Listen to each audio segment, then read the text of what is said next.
শাহজাহান শেখ গ্রেফতার হয়েছে, প্রশ্ন থেকে যাচ্ছে শাহজাহান শেখ গ্রেফতার হলো না অ্যাডজাস্ট করলো, না সারা রাজ্যে যেভাবে কোর্ট থেকে শুরু করে অপোজিশন থেকে গভর্নর থেকে সাধারণ মানুষের সমালোচনার শিকার হচ্ছে রাজ্য সরকার, তার জন্য ড্যামেজ কন্ট্রোল করা হলো, না বলির বাকরা শাহজাহানকে বানানো হচ্ছে, যত বেলা গড়াবে বোঝা যাবে।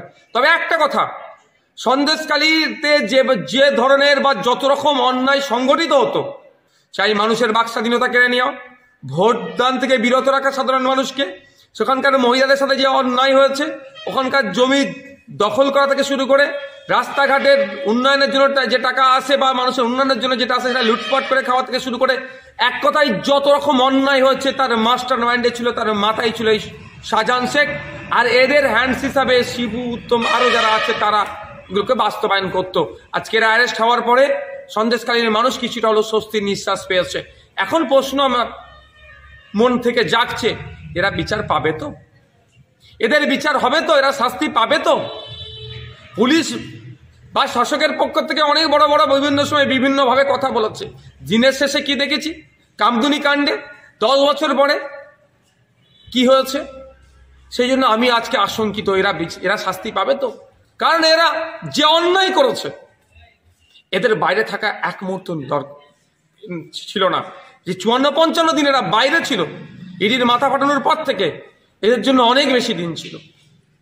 তবে একটা কথা, শাহজাহান শেখ তো মমতা ব্যানার্জির শাসন আমলে জেলের মধ্যে যাচ্ছে। আমি হলফ করে বলতে পারি এই মমতা ব্যানার্জির সরকারের পতন একে জেলের মধ্যে দেখতে হবে। এর কোনো ক্ষমা করার জায়গা নেই। এরা যেভাবে অন্যায় করেছে সাধারণ মানুষের সাথে, এদের 1 ইঞ্চি অন্যায়দেরকে বরদাস্ত করা যায় না, ক্ষমার এরা যোগ্য নয়। তবে একটা কথা, আরো যে সমস্ত শাহজাহান টাইপস আছেন, শিবু উত্তম টাইপস আছেন, তারা সতর্ক হন। আপনাদেরও দিন আসছে। আপনারা মানুষের সাথে 2021-এর পর এবং 21-এর আগেও, ভোটের আগে ভোটের পরে যে অন্যায় করেছেন, অনেকের নটোরিয়াস ক্রিমিনাল লিস্টের নাম আছে, অনেকে বাড়ি ভাঙচুর করেছেন, জেসিবি দিয়ে বাড়ি ভাঙচুর করেছেন, লোকের জমিকে জেসিবি দিয়ে খনন করে পুকুর বানিয়ে দিয়েছেন, মহিলাদের সাথে অন্যায় করেছেন, শাসকের আছেন বলে সেই ক্ষমতার দম্ভ দেখিয়ে অনেক অন্যায় করেছেন। আপনাদেরও দিন আসছে, আপনাদেরকেও জেলের ভাত খাওয়ানো হবে, প্রস্তুত থাকুন।